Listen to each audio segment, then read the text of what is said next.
Hello and welcome. Live from New Delhi, you're watching DD India News Hour, India's voice to the world. I'm Gautam Roy, and coming up in the next hour, India's Prime Minister Narendra Modi unveils and lays foundation stones of multiple airport projects worth over $750 million in the Indian state of Uttar Pradesh. US Speaker Mike Johnson reveals an investigation is on into the leak of a pair of highly classified intel documents about Israel's preparations for a retaliatory strike on Iran.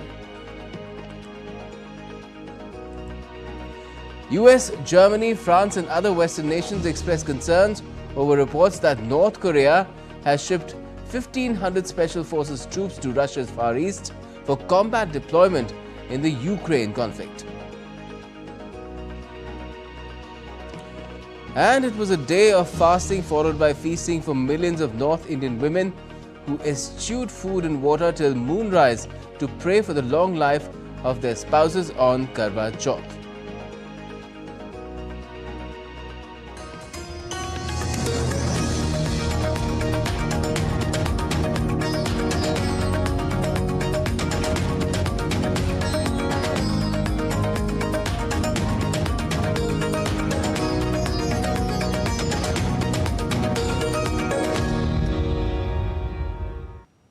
Well, today marked a big day for boosting social infrastructure as well as developmental infrastructure in the country. India's Prime Minister Narendra Modi spent the day in his parliamentary constituency in Varanasi, where he unveiled and laid foundation stones of multiple airport projects worth over $750 million in the Indian state of Uttar Pradesh. India's Prime Minister Narendra Modi laid the foundation stone of multiple projects worth more than $725 million in Varanasi in the Indian state of Uttar Pradesh.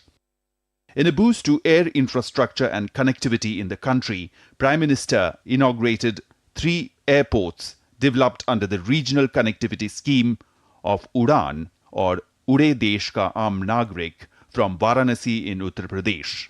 These airports are Rewa in Madhya Pradesh, Ambikapur in Chhattisgarh and Saharanpur in Uttar Pradesh. Flights under the RCS Udan will begin from these airports shortly. 2014 में हमारे देश में सिर्फ 70 airport थे और नायडू जी ने अभी विस्तार से उसका वर्णन किया. आज 150 से ज्यादा एयरपोर्ट है और जो पुराने एयरपोर्ट है हम उन्हें भी रिनोवेट कर रहे हैं. पिछले साल देश में 1 दर्जन से अधिक एयरपोर्ट पर नई सुविधाओं का निर्माण हुआ. PM also visited an exhibition showcasing airport projects for the region. PM Modi was accompanied by India's Civil Aviation Minister Ram Mohan Naidu and Uttar Pradesh Chief Minister Yogi Adityanath. Prime Minister also inaugurated projects including redevelopment of Varanasi Sports Complex under the Khelo India scheme and the Smart City Mission.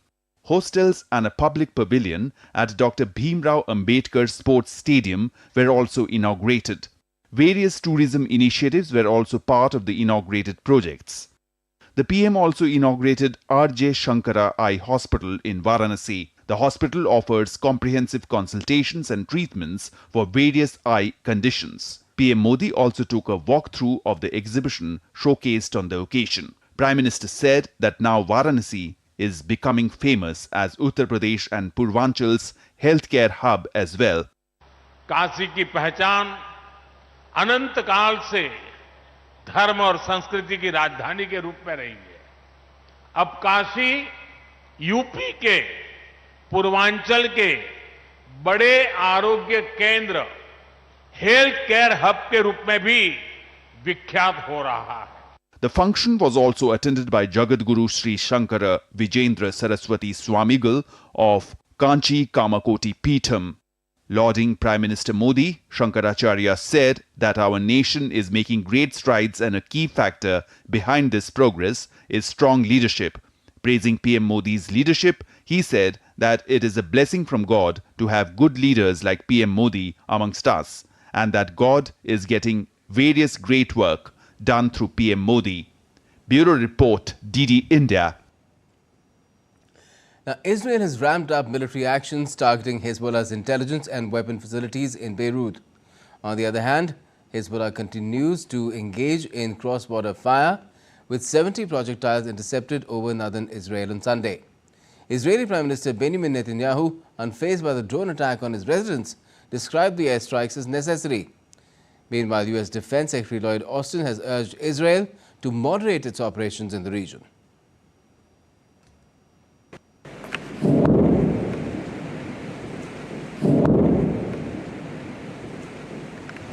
The Israeli army released on Saturday newly declassified video, it says, shows late Hamas leader Yahya Sinwar and his family walking through a tunnel in an unknown location hours before the October 7 attacks.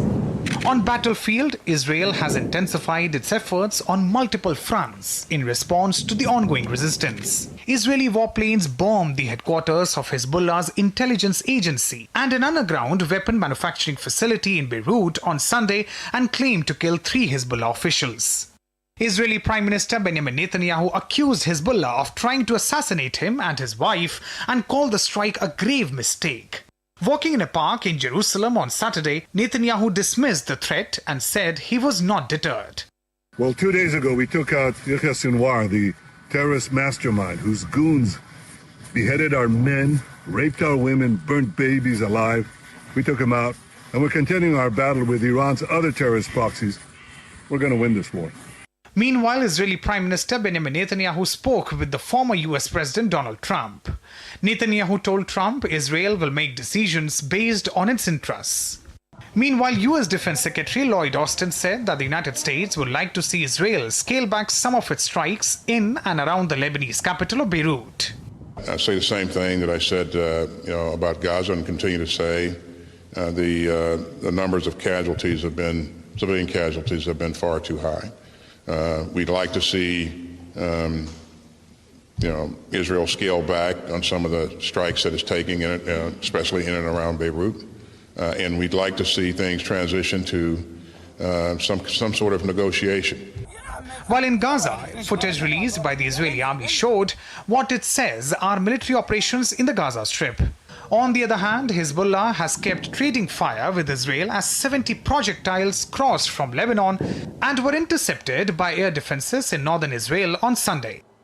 Israeli army said that 3 projectiles were also identified to be launched from Lebanon across the northern city of Haifa and its surroundings. Meanwhile, a man was arrested on suspicion of planning an attack on the Israeli embassy in Berlin. The Israeli embassy in Germany thanked police in a statement on X after the foiled attack on the embassy. Rabindra Chauhan for DD India. United States House Speaker Mike Johnson has said on Sunday that his nation is investigating the leak of classified intelligence documents detailing Israel's preparations for a retaliatory strike on Iran. Asked about the leak of the documents during an interview with CNN, Johnson said that, and I quote, "investigation is underway and I'll get a briefing on that in a couple of hours." Moldovans voted on Sunday in a presidential election and a referendum on joining the European Union. The elections are a test for incumbent President Maia Sandu, who is seeking a second term. Voting came amid fears of Russian meddling in the 2 key electoral tests. Moldovans voted on Sunday in a presidential election and EU referendum at a pivotal moment that could bolster the country's drive to join the European Union after allegations of Russian election meddling. The elections are a litmus test of Moldova's pro-European turn under Sandu, who is seeking a second term in the country of 2.6 million.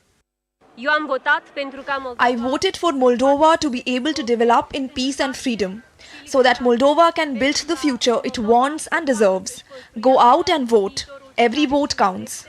Our vote in the EU referendum will determine our fate for many decades to come. While former Prosecutor General Alexander Stoangelo is backed by the traditionally pro-Russian Party of Socialists, he said he did not participate in the EU referendum, saying it was not related to the European Union itself.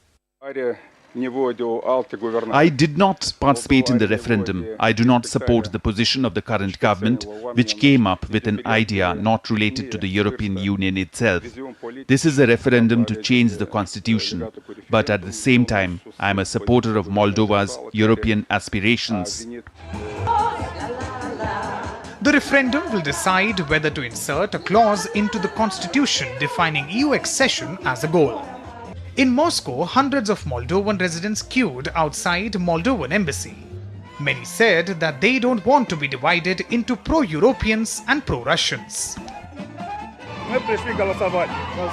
We came to vote for Moldova. We want to return home to our motherland. We want to live with all countries. We want to live with dignity, like brothers, like we used to live in the USSR. That is what we want. We don't want to be divided into pro-Europeans and pro-Russians. We want to live in harmony, like we used to live. And our poor parents, old grandmothers, great-grandmothers, they need our help.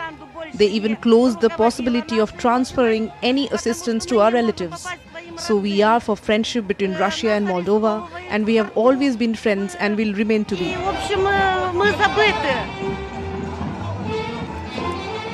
Amid conflict in Ukraine, Moldova has accelerated its push to embark on the long process of EU accession talks. Flanked by Romania and Ukraine, the nation of under 3 million people has alternated between pro-Western and pro-Russian courses since the 1991 Soviet breakup. Fuzail Ahmed, reporting for DD India. And neighboring Ukraine launched an overnight drone attack on a critical Russian explosives factory roughly 470 miles from the border. The target was a key facility driving Russia's military production. Russian authorities confirmed the drone incursion but insisted their defenses successfully thwarted the assault. The extent of damage remains unknown. In a separate incident, Moscow's defense ministry claimed to have intercepted 110 Ukrainian drones breaching Russian airspace, the largest aerial barrage in 2 weeks. Russian forces are fighting street-to-street battles with Ukrainian troops in the outskirts of the eastern Ukrainian town of Selidov as Moscow's forces push to gain control over the whole Donbas region. G7 defense ministers have said that all the major democracies support Ukraine's irreversible path to full Euro-Atlantic integration, including NATO membership. The statement issued by the G7 defense ministers after their summit also mentioned that the G7 shall continue to provide assistance to Ukraine, including military assistance in the short and long term in its conflict with Russia. The summit was the first session in the history of G7 dedicated to defense in the ministerial meetings program. Italy holds the 2024 chair of the group, which also includes the US, Canada, Britain, France, Germany and Japan. And still to come on DD India News Hour.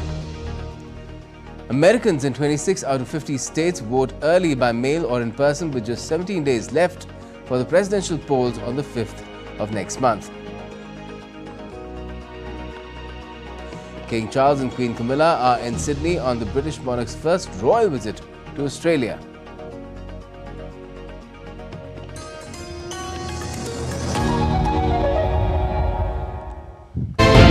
Geopolitics and trade deals.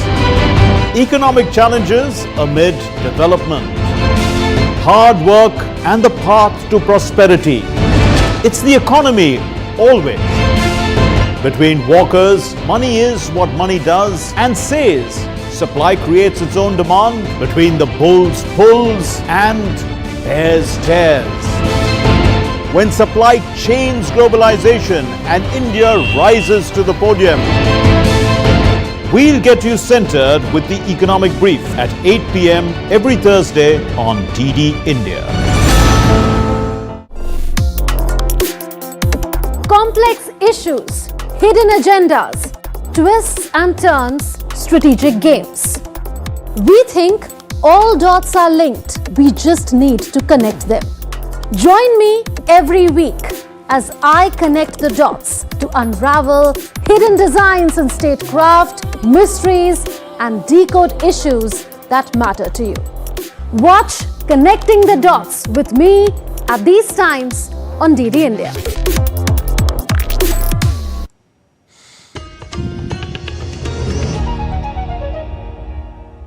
Welcome back. You're watching DD India News Hour. I'm Gautam Roy. Now, with just 2 weeks left until the US presidential elections, campaigning has reached its crescendo. Both presidential hopefuls, Harris and Trump, held rallies in various battleground states, delivering sharp critiques of each other. Our next report provides a closer look at the intensity of the battle that is ongoing for the White House. Kamala Harris and Donald Trump are going head-to-head in the 2024 US presidential election. Both candidates are going all out to win over undecided voters. Leaders were seen campaigning in Detroit, Latrobe and other parts of the swing states. In a rally in Detroit, Kamala Harris took on Trump on a number of issues, including employment and economy. She went on to call him unstable. He's becoming increasingly unstable and unhinged. And it requires that response. I think the American people are seeing it, witnessing it in real time. And we must take note of the fact that this is an individual who wants to be president of the United States. And I think the American people deserve better than someone who actually seems to be unstable. Harris also got a boost from fellow Democrat and former President Barack Obama. Campaigning in Nevada, Obama acknowledged a neck-to-neck fight in this election. We know this election is going to be tight. And it's going to be tight because a lot of Americans are still struggling. What I cannot understand is why anybody would think that Donald Trump will shake things up in a way that is good for you. Because there's absolutely no evidence that this man thinks about anybody but himself. Trump too launched a scathing attack on Harris, calling her a threat to democracy. Trump was addressing a rally in Latrobe. Kamala Harris, who shouldn't be there, she's a threat to democracy. The way they took over, they call me a threat to democracy, right? She's a threat to democracy because she shouldn't even be the candidate. They should have picked a candidate fairly, not just given her because they want to be politically correct. Trump supporter Elon Musk has promised to give away $1 million each day randomly until November's presidential election to someone who signs his online petition supporting the US Constitution's First and Second Amendment that guarantees freedom of speech and the right to bear arms. Meanwhile, early voting was held in 26 states and more are going to begin soon. In Nevada, long queues were seen at the polling station. Yeah, I voted for Donald Trump, and I think that he's the candidate that would, that is more likely to revive the economy, secure the border. Well, it's important to me to vote, and I always do early voting to make sure that I'm able to vote, because on voting day I have to work. So that's why early voting is important to me. The United States goes into election in less than 2 weeks, with former US President Donald Trump running for a second term, while Vice President Kamala Harris is running for her first term to the White House. Bureau Report, DD India. Now, as the race to the White House heats up, DD India is on an election trail in the United States. My colleague Shubhendu Ghosh is in New York, and he scanned through some of the prominent newspapers and he's taken us through the latest developments in the electoral landscape in the US. Take a look. We are next to the iconic Brooklyn Bridge in New York. It happens to be a sunny day. Let's scan through what's appearing in the prominent newspapers about the US elections. Let's begin with the Wall Street Journal first. It is talking about in a battleground state of Michigan, the state of Detroit is an issue in itself. Well, the context of it is that Donald Trump had likened the city in his speech, recent speech to a developing nation, and he had said that the whole country, America, would land up as Detroit if Kamala Harris is elected as president. Now, Kamala Harris's team has spun that around to her advantage, saying that it is like Donald Trump versus Detroit, that he had disrespected the people and the culture of Detroit. Donald Trump's team, of course, says that his words were taken out of context by Kamala Harris, and that his remarks were directed at Detroit's lingering high crime and poverty rates. So that's interesting tussle centered around the state of Michigan. Next, let's turn to the New York Times.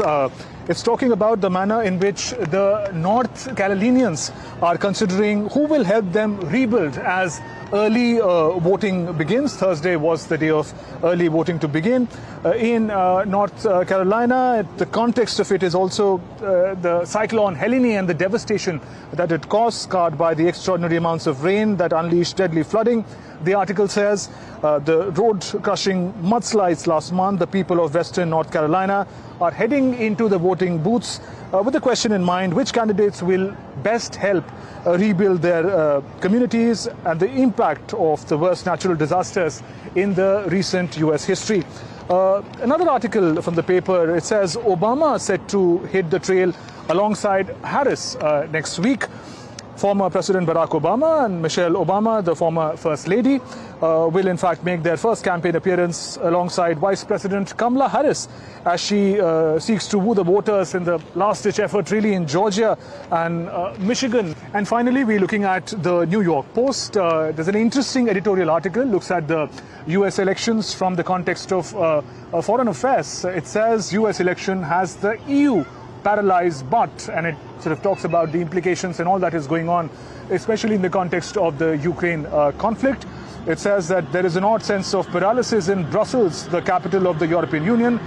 Everyone is waiting for the US presidential elections to conclude and the confirmation hearing of new European Commission. So there is this sort of time gap with the new leadership to sort of take charge. It is going to be important for what's going on in Eastern Europe in particular as well. So those were some of the highlights of what has appeared in the newspapers here in New York, talking about US elections. With camera person S. Jaishankar, Shubhendu Ghosh for DD India in New York. Britain's King Charles, on his royal tour of Australia, met with lawmakers at the New South Wales Parliament in Sydney on Sunday. King Charles presented an hourglass to help time parliamentary speeches. He also greeted crowds outside before crossing the Sydney Harbour Bridge to Admiralty House. And later, the British monarch met Australia's Governor-General Sam Mostyn and New South Wales Governor Margaret Beazley. He's on his first royal visit following his ascendance to the throne of the UK to Australia. The 2024 BRICS summit is being hosted by Russia in the city of Kazan, where the concept of multipolarity will take center stage in discussions between member nations. DD India's Jessica Taneja reports from the city's cultural center, which highlights Kazan's unique identity as a symbol of cultural diversity and historical significance. As Russia's most multicultural city, Kazan is home to over 150 nationalities, symbolizing peaceful coexistence among various cultures, ethnic groups and religions. The diversity reflects the broader values of BRICS, where nations from different parts of the world will come together to address common challenges. The city stands as a powerful symbol of unity amidst diversity, showcasing Russia's affluence and its unique blend of Eastern and Western influences. A notable landmark in Kazan is the Kul Sharif Mosque, which holds deep historical and cultural significance. Originally built during the time of Kazan Khanate, the mosque was destroyed in 1552 but later reconstructed to honor its legacy. Built by Muslim cleric Kul Sharif many centuries ago, this historic and architectural ensemble is a UNESCO World Heritage Site. In fact, this is one of the largest mosques in Europe, and it houses some of the most ancient scriptures that we have seen so far. The 1,000-year-old Kazan Kremlin, where the mosque is located, continues to be a major center for Tatar culture and spiritual life within Russia. Its historical importance as the bridge between cultures and its status as a center of multiculturalism enhance its role as the host city for BRICS Summit. Kazan was selected not only because of its multicultural identity, but also due to its symbolic representation of multipolarity and peaceful coexistence. The city's blend of Eastern and Western influences, coupled with history of harmonious inter-ethnic and inter-religious relations, its selection underscores the city's role as a center of dialogue between diverse nations and as a symbol of cooperation and understanding across cultures. Jessica Taneja With video journalist Shailendra Chauhan for DD India. Now, amid the spiraling price of eggs in local markets, another shipment of 231,000 eggs entered Bangladesh from India through Binapur land port on Saturday night. In Bangladesh, low and middle income households are being forced to cut eggs from their diet of late as prices soared to 200 takas a dozen over the last week in Dhaka and other parts of Bangladesh. To control the egg price rise, the Bangladesh government has permitted import of 4.5 crore, that's 45 million eggs in phases. Reports say by next month, Bangladesh will import another 9 million chicken eggs from India. In another development, Bangladesh's National Board of Revenue, that's the NBR, slashed import duty on eggs from 25 to 5% to help rein in prices. The NBR said the egg import duty cut would reduce the import cost of eggs by 13.8 takas per dozen, making the cheapest source of protein affordable for everyone. India's Joint Secretary in the Ministry of Civil Aviation, Asangba Chuba Ao, in a media briefing said that the Udan RCS scheme is celebrating its 8th anniversary. He spoke about the tremendous success of the scheme as 601 routes have been operationalized so far under this scheme. If you look at the journey of Udan, as of now, about 1.44 crore people have already flown under the RCS scheme, which is a huge number by any measure. And also 601 routes have been operated under the scheme so far. And today we are at a juncture when we are celebrating the 8th anniversary with all its achievements. The first flight, of course, of Udan took off in April 2017, which was also inaugurated by Honorable Prime Minister, and which connected Shimla to Delhi. And since then, 601 routes have now been operationalized. Nobel laureate Professor Paul Michael Roma, who's in India, has hailed the country's digital revolution, which was given a huge boost by the Modi government in the last 10 years. Well, this is what makes the digital revolution in India so interesting, is that it's been used by the government to actually provide benefits to all members of society. It hasn't just created benefits for the lucky few. And this, I think, is very different from most other countries around the world. So I think the success here in India is unique, and other countries can learn from it. Roma also said that India's digital revolution story has become an example for the rest of the world. I think one of the first things is that the other countries in the digital South should say to themselves, if India can do it, we can do it too. Countries need to have the confidence and the ambition to try something that hasn't been tried before, the way India did by creating the Aadhaar number. Other countries could copy and learn from India's experience, but they should also tell themselves, we don't have to depend on the rich countries. We may not even want to let the rich countries be the ones who are in charge, because they may not lead to the kinds of improvements in the quality of life that we really want for our citizens. And Professor Roma talked about how the digital revolution in the country has helped people across the nation, transcending the financial status of the people as well. Let me go back to the perspective I had on growth in the very beginning. I was saying, starting in the early 1980s, growth can be faster. Technology can actually improve the quality of life. And I would point to what were then successes, like Singapore, Taiwan, South Korea, and everyone told me, oh, Paul, those countries are so small that you can't really generalize from that. Then go ahead, 20 years, 15, 20 years, I would say, well, look, China has grown faster than any country in history. And they would say, oh, Paul, China is such a big country that you can't generalize from that. And it's like, well, come on, what is it? Is it helpful to be small, or is it helpful to be big? Or maybe size isn't what really matters. I think that's the answer. What matters is a country which has the capacity to decide what it wants to do and to go where it wants to go. And that's what India did with digital services. They decided how they wanted to do it. They did it, and they've succeeded hugely. And the Nobel laureate also highlighted the importance of the government in pushing the digital revolution to every nook and corner of the country, helping millions and making their lives easier.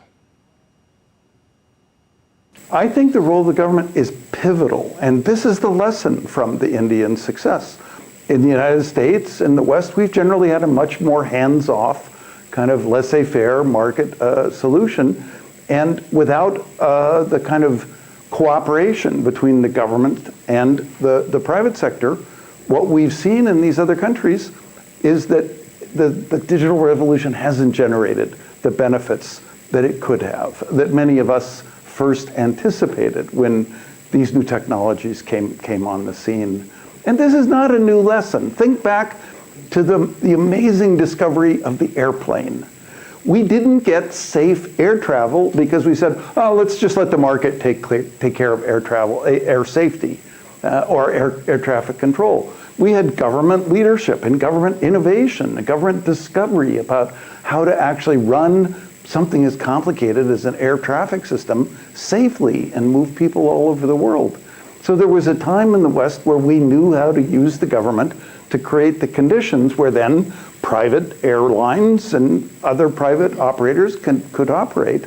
But we've lost that insight in the digital world. We've just stayed back, and the countries that have succeeded, like India, have been ones where the government went back to that older tradition and said, well, let's do it again.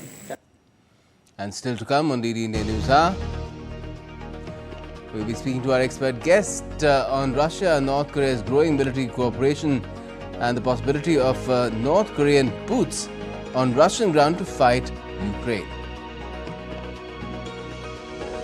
In Indonesia's Prabowo Subianto has taken over as president of the world's third largest democracy.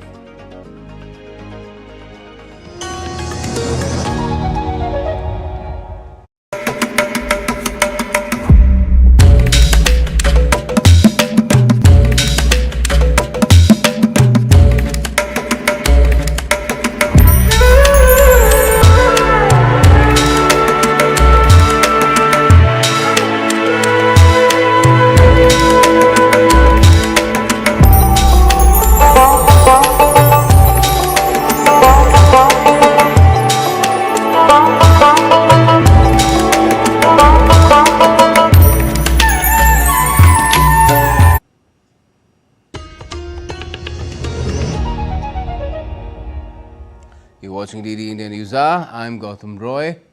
And now Germany, France and other Western nations have expressed concerns after South Korea's spy agency said North Korea has shipped 1,500 Special Forces troops to Russia's Far East for training and will likely be deployed for combat in the war in Ukraine. U.S. Defense Secretary Lloyd Austin has said such a move would be concerning if true, while Ukrainian President Zelensky has warned that the involvement of North Korean soldiers fighting for Russia in Ukraine would be the first step to a world war. A number of Ukraine's Western allies have expressed concern over the reports of growing military cooperation between Russia and North Korea. U.S. Defense Secretary Lloyd Austin said he could not confirm reports that North Korea has sent troops to Russia ahead of what could be a deployment in the Ukraine conflict, but added that such a move would be concerning if true. Laura, I've seen those reports in the media. I can't confirm those reports at this point in time. It's something that we will certainly continue to investigate. If that is the case, it's serious. Ukraine's President Volodymyr Zelensky has warned that the prospect of North Korean soldiers fighting for Russia in Ukraine would be the first step to a world war.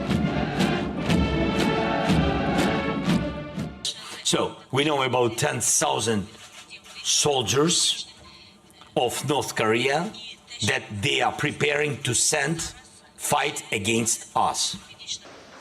Amid growing concerns, French Foreign Minister Jean-Noël Barrot visited Kyiv where he held a joint press conference with Ukraine's foreign minister. Baho said North Korea's support for Russia would bring conflict into an additional escalation stage. North Korea's support for the Russian war effort has been known for a long time. It would nevertheless be extremely serious because it would bring the conflict into a new stage, an additional escalation stage.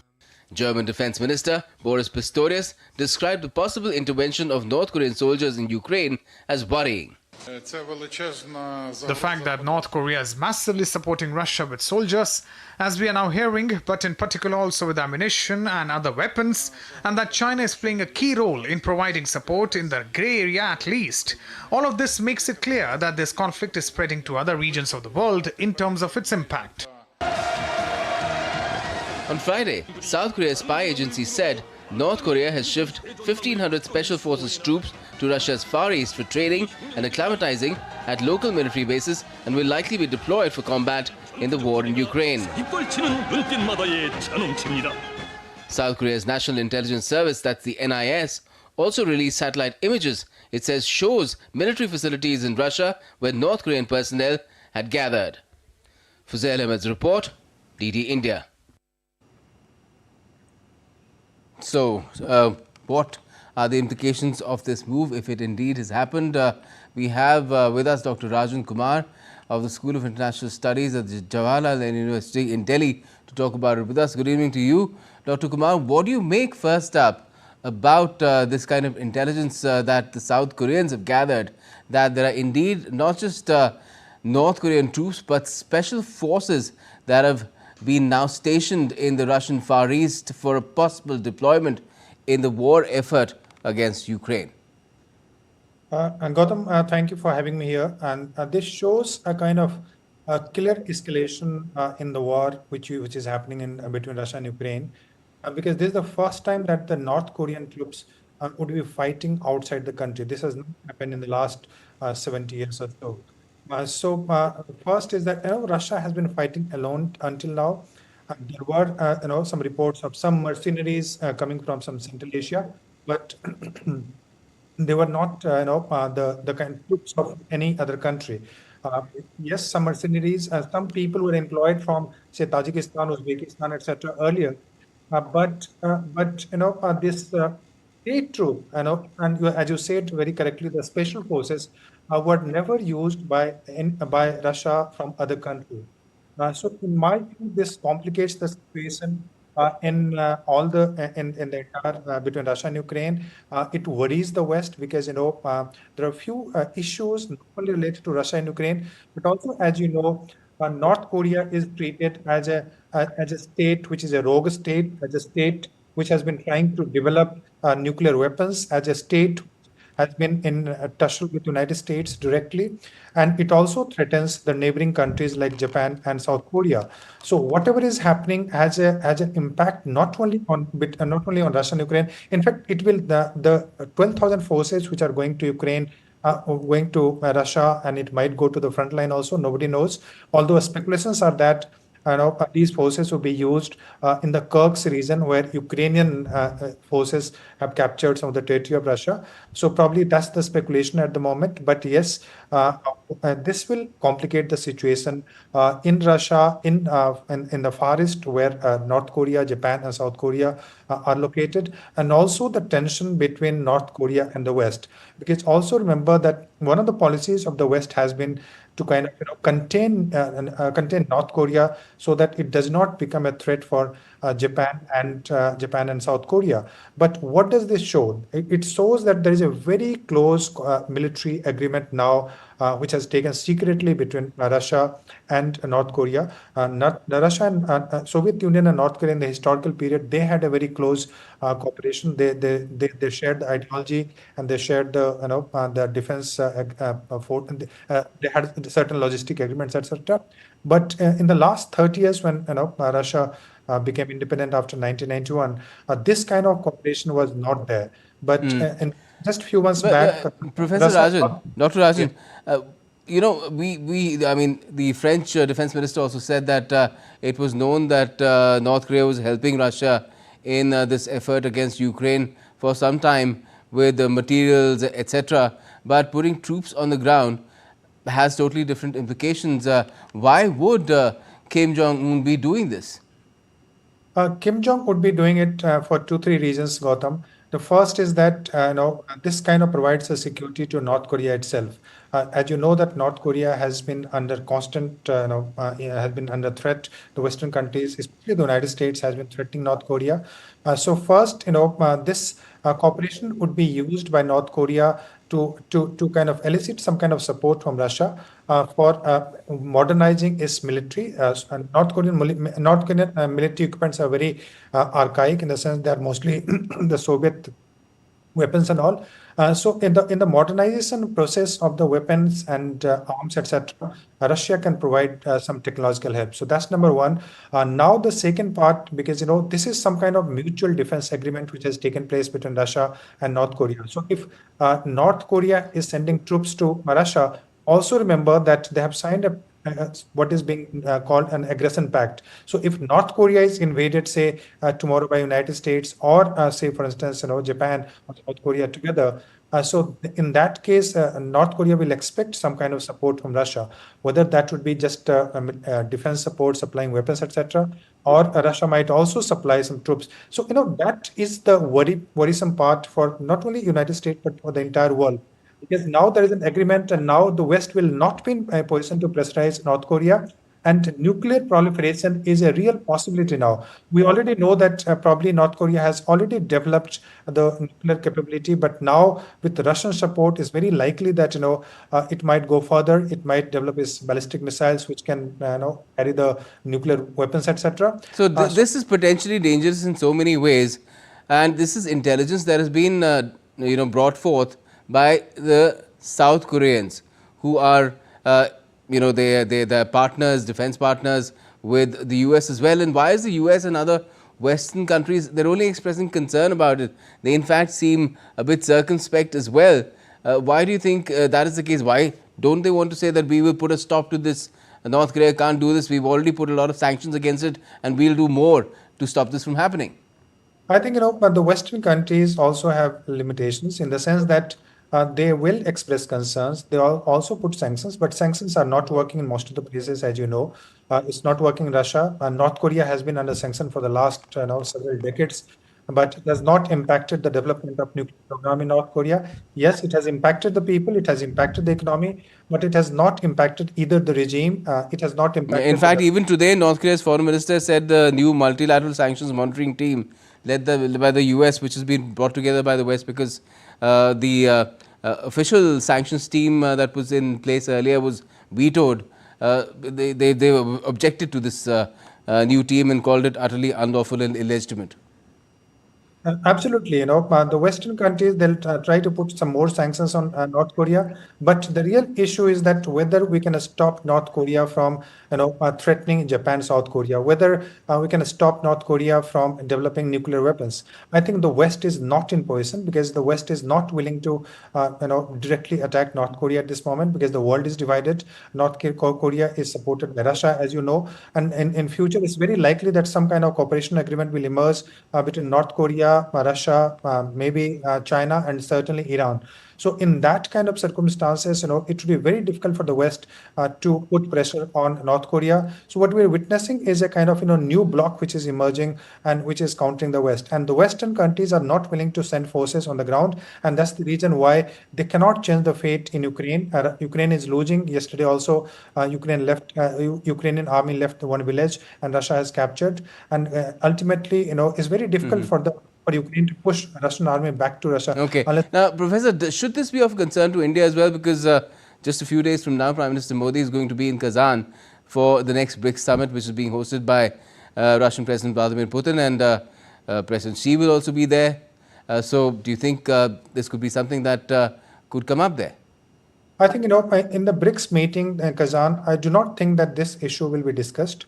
And especially because, Russia is the host, and normally the leaders of the other countries are careful about condemning or criticizing the country which is hosting. So I don't think there will be discussion. But Ukraine could be brought up. Certainly. Ukraine would be certainly be discussed. And this would be in the context of Ukraine then? Yeah, but I don't think they'll issue any statement vis-a-vis North Korea because we treat that as a bilateral kind of agreement which has taken place between Russia and North Korea. But it is a concern of India because India's neighbor would be threatened now.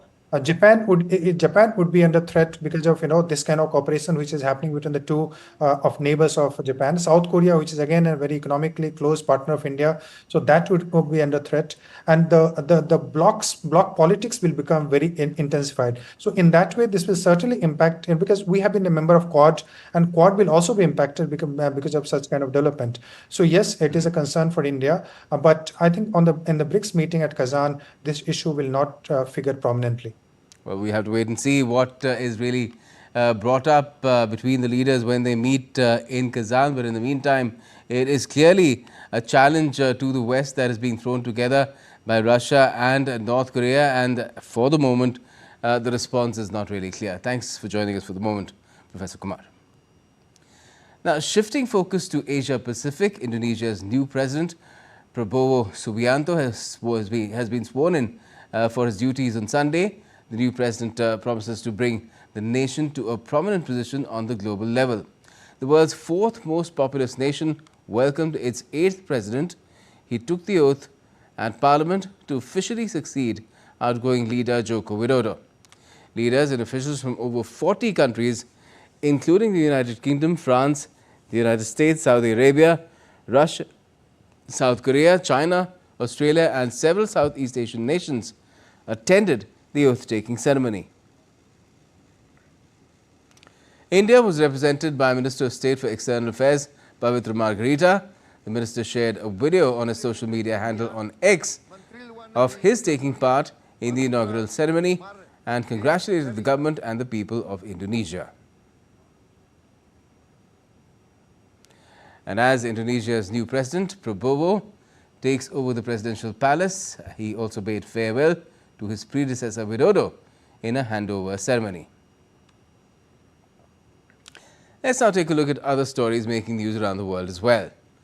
Now, Indonesian rescuers evacuated several ill Rohingyas from a boat loaded with more than 100 refugees and anchored about 6 kilometers off the coast of South Aceh district of the country. Iraq's autonomous Kurdistan region voted to elect a new parliament for the oil-rich region, where voters expressed concerns over economic struggles and disenchantment with the political elite. At least one life was lost in the Italian town of Pianoro on Sunday as severe flooding ravaged the area overnight. Torrential rains pounded northern Italian region of Emilia-Romagna, causing multiple rivers to burst in their banks. The region has faced similar catastrophic events in the past as well. Nepali police used water cannons and tear gas to disperse thousands of protesters supporting former Deputy Prime Minister Rabi Lemchane, who appeared in court facing charges of fraud and organized crime. His supporters claim the charges are politically motivated. And still to come on DD India News Hour. Fasting for love, feasting on tradition. Indian women celebrated Karva Chauth with great fervor.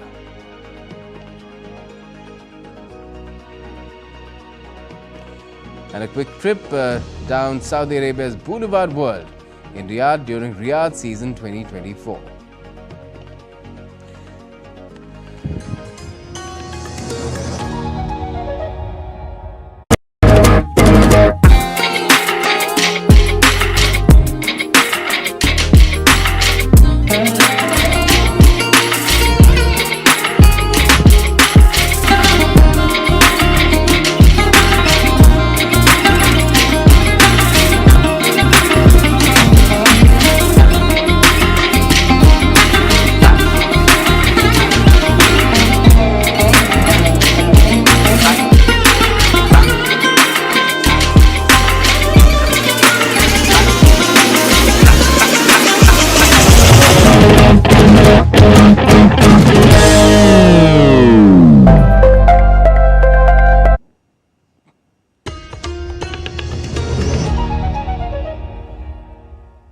Welcome back. You're watching DD India News Hour. I'm Gautam Roy.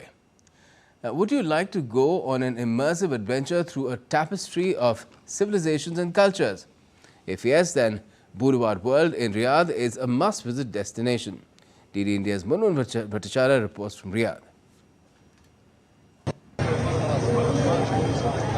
Imagine embarking on a journey around the world without ever leaving Riyadh. Welcome to Boulevard World, a premier entertainment destination that has redefined cultural and recreational experiences. Its grand opening was in November 2022, coinciding with the start of Riyadh season that year. Since then, Boulevard World has been a celebration of global cultures and unique experiences during Riyadh season that promise to captivate and inspire. Whether you want to explore one of the world's largest artificial water bodies, Lake Lagoon, or indulge in Mexican enchiladas, or gaze at the pyramids of Egypt, or want to take a gondola ride in Venice, or marvel at the Eiffel Tower in Paris, it can all happen in Boulevard World.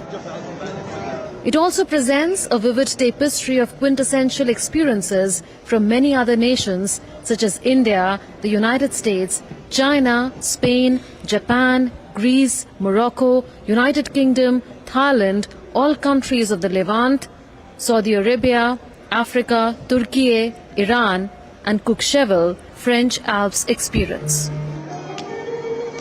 These country zones feature replicas of iconic landmarks from several countries, such as the Taj Mahal.